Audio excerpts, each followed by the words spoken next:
اعوذ باللہ من الشیطان الرجیم بسم اللہ الرحمن الرحیم۔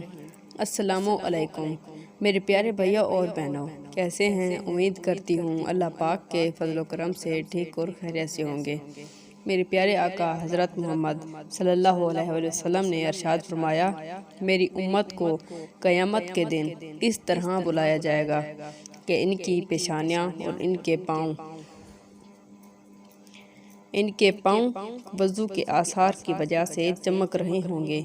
میرے پیارے بھائیوں اور بہنوں، اس سے ظاہر ہوتا ہے کہ ہمیں 5 وقت کی نماز پڑھنی چاہیے، اللہ کی عبادت کرنی چاہیے، تاکہ جب ہمیں قیامت کے دن بلایا جائے تو ہماری پیشانیاں اور پاؤں وضو کے آثار کی وجہ سے چمکیں۔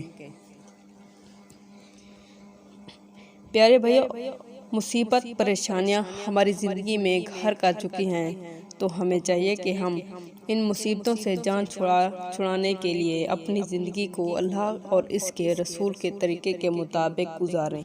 دوستو، آج میں آپ کو ایک عمل بتانے جا رہی ہوں، جلدی سے نوٹ فرما لیں۔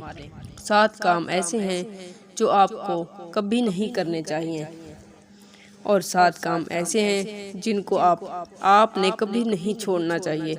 7 کام آپ کو برباد کر سکتے ہیں، اور کون کون سے ہیں سن لیں۔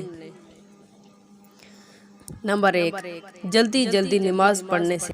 نمبر 2، کھڑے ہو کر پیشاب کرنے سے۔ نمبر 3، پیشاب کرنے کی جگہ وضو کرنے سے۔ نمبر 4، کھڑے ہو کر پانی پینے سے۔ نمبر 5، منہ سے چراغ بجھانے سے۔ نمبر 6، دانت سے ناخن کاٹنے سے۔ نمبر 7، دامن یا آستین سے منہ صاف کرنے سے۔ دوستو، یہ کام آپ نے کبھی بھی نہیں کرنے، ورنہ آپ برباد ہو جائیں گے۔ خوشحالی آپ کے گھر سے ہمیشہ کے لیے چلی جائے گی۔ اور اس طرح یہ 7 کام آپ نے لازمی کرنے ہیں جن سے آپ خوشحال ہو جائیں گے۔ نمبر 1، قرآن پاک کی تلاوت کرنے سے۔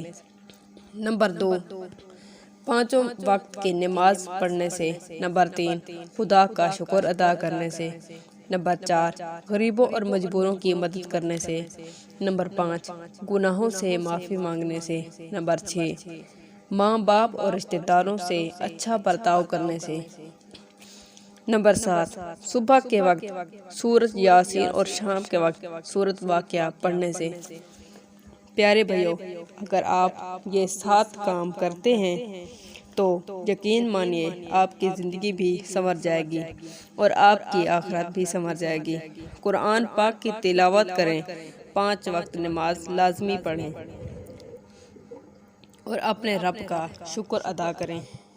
غریبوں اور مجبوروں کی مدد کریں، اپنے گناہوں کی معافی مانگیں، اپنے ماں باپ اور رشتہ داروں سے اچھا برتاؤ کریں، اور اسی طرح یہ 7 کام پلیز کبھی مت کریں، ورنہ بربادی آپ کا مقدر بن جائے گی۔ جلدی سے نماز نہ پڑھیں، کھڑے ہو کر پیشاب نہ کریں، پیشاب کی جگہ وضو مت کریں، پیشاب کی جگہ وضو مت کریں، کھڑے ہو کر پانی مت پئیں، منہ سے چراغ نہ بجھائیں، دانتوں سے ناخن مت کاٹیں، دامن یا آستین سے منہ صاف نہ کریں۔ امید ہے آج کی ویڈیو پسند آئی ہوگی، اور آخر میں جن بہن بھائیوں نے کمنٹس میں دعا کے لیے کہا ہے اور جنہوں نے نہیں بھی کہا، تو میری اللہ پاک سے دعا ہے، اے اللہ ہمیں اپنے اور اپنے پیارے رسول صلی اللہ علیہ وسلم کے بتائے ہوئے طریقوں پر چلنے کی توفیق عطا فرما۔ اے اللہ ہمیں اپنی ذات کے سوا کسی اور ذات کا محتاج نہ کرنا۔ اے اللہ جو بیمار ہیں ان کو صحت عطا فرما، جو بے اولاد ہیں ان کو اولاد نرینہ عطا فرما۔ اے اللہ ہم پر رحم کر، آمین ثم آمین۔ ویڈیو اچھی لگی ہے تو لائک کر دیں، سبسکرائب نہیں کیا تو سبسکرائب کر دیں، اپنے دوستوں کے ساتھ شیئر کر دیں، اور دعاؤں میں یاد رکھیے گا۔ اللہ حافظ۔